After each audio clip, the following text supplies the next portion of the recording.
Hey, how's it going, YouTube? How y'all doing today? And these cattle just got done grazing up at the front. I got them back here right now, just chewing on some grain. I don't know if y'all can see, but I started plowing this field up. One thing I found out. Okay, so this sweep plow that I got, I put some sweep heads on it, and that was a real bad idea.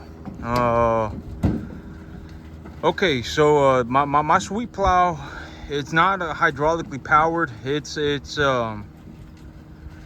stuck to the 3-point. There's 0 hydraulics on it. And so I found what I've been finding when I run the sweep plow across this field is that when I drop that sweep plow into the ground and I start dragging it, the sweep plow doesn't have enough force to push the plow heads into the ground. So it actually just like slides across the top. And so the sweep plow heads aren't even hitting into the ground.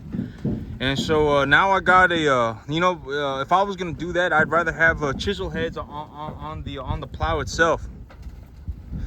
And so, the sweep plow, it ain't really scraping the soil. It ain't plowing the soil hard enough for me to think it's doing good. And so I'm trying to get the moldboard stuck on the back of the big tractor of the 1486, but I need to use the front loader of my smaller tractor to move that moldboard into place for me to connect it to my big tractor. And right now my sickle bar mower. So when I parked my small tractor, I parked it, I dropped the sickle bar mower onto a pallet, and then I started disassembling it because I believed that I was gonna do it real fast. And so my sickle bar mower right now is on a pallet behind my tractor, and I have it disconnected from my tractor, so I can't move my small tractor. And so I need to well, the thing weighs 645 pounds or something like that, and I can barely pick the thing up. And so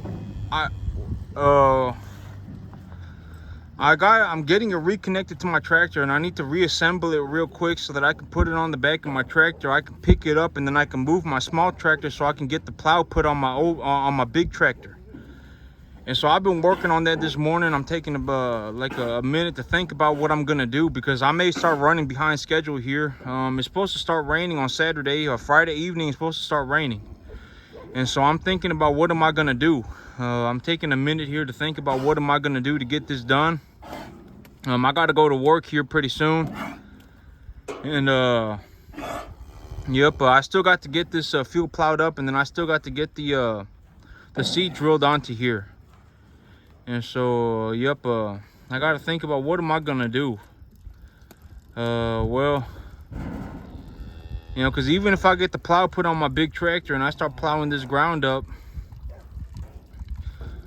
oh man, I'm honestly considering just herbiciding this thing.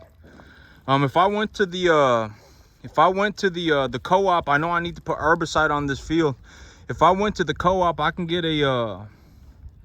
herbicide put on the fertilizer. And I can get enough herbicide to cover this field. It cost me about maybe $75, about $80, and I can get that herbicide put on the fertilizer, and I can go through this field real quick and fertilize the field. That only take me about 15 minutes, but I'd have to run up to the co-op, and then I could just drill seed onto the field, and well, that's an option right there. But if I herbicide the field and then I drill seed into it 2 days later, that herbicide may affect the seed germination. Oh man. Well, I gotta figure out what I'm gonna do here. If I get that plow connected to my big tractor and I plow this soil with the moldboard, I'm gonna be plowing this soil about 10 inches deep. And if I plow this soil 10 inches deep, I'll need about 2 inches of rain to recompact this soil and put moisture back in the soil for me to have enough moisture to grow a crop on it. And I don't know if I'm gonna get 2 inches of rain. 2 inches of rain is a lot of rain. So either I go and I herbicide this, and then I risk having the germination of the seed get turn iffy. The herbicide may affect the seed germination. If I herbicide this field a day before I drill the seed, the herbicide may still be on the field when I drill that seed, and it may cause the seed to essentially die. Or I can plow this field real deep. But if I plow this field real deep, and then I drill seed on it, that seed is going to get washed around when that soil starts recompacting. And so I got to figure something out here. I'm sure I'll figure something out. Yep, I'll get it figured out. I actually have enough herbicide. I have enough herbicide to cover. I bought like $100 worth of glyphosate. But there was like something going on with glyphosate, and I actually have about $100 worth of glyphosate in storage right now, and I could just spray this field right now if I felt like it. But if well, I mean, I could spray this field. The wind's not blowing too hard right now. I could spray this field. But if I sprayed this field, the cattle would be walking around on a whole bunch of glyphosated grass.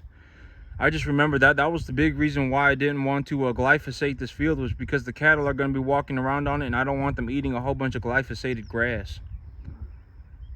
Okay, so I guess that means I have to plow it.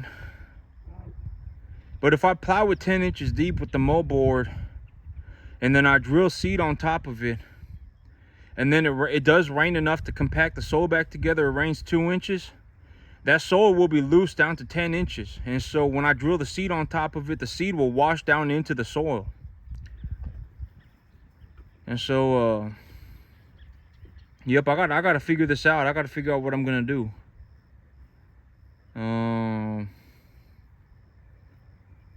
Yep. But yeah, running sweep heads on a chisel plow is a bad idea. Oh, you know what? One thing I could do is I could pull the sweep heads back off of the big plow. Oh, but all of the bolts that I had, okay, so the chisel heads on the bolts, I need a longer bolt for the chisel head. I actually ripped the sweep plow head straight clean off of my chisel plow earlier this morning. I ripped one completely off, and when I ripped that sweep plow off of the plow frame, that's when I stopped plowing this field. But I could go and just get some longer bolts and stick the chisel plow's teeth back on the tractor. Actually, that's what I'll go do. I'll go run by the department store. I'll go pick up some longer bolts. I'll swap the heads back out, and then I'll run the teeth across this field. That is okay. Yep, that's what I'm gonna do. Okay, so yeah, and I don't even have to move my small tractor if I do it that way. All right, so yep, that's it for me today, YouTube. I'm gonna go run by the department store. You have a good one.